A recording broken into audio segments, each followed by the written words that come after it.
Good morning. Hello, কেমন আছো সবাই? আমি কিন্তু ভালো আছি।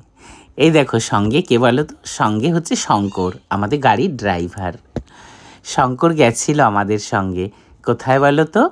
ব্যারেলা। ব্যারেলা কোথায় বলো তো? বইচিতে। বইচি হচ্ছে আমার মামা বাড়ি বলো আর শ্বশুর বাড়ি বলো, দুটোই কিন্তু এক জায়গায় বইচিতে। যার জন্য যদি মামা বাড়িতে যাই শ্বশুর বাড়িতে যাওয়া হয়, যদি শ্বশুর বাড়িতে যাই মামা বাড়িতে যাওয়া হয়।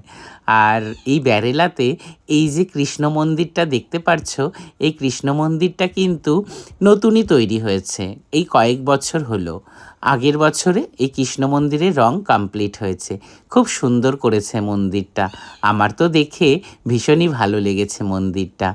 তোমাদের কেমন লাগলো তোমরা কিন্তু কমেন্টে অবশ্যই জানাবে। এটা হচ্ছে ব্যারেলা দিঘির পাড়। ব্যারেলা দিঘির পাড়টা খুব সুন্দর। দেখো তোমরা চারপাশটা কত সুন্দর।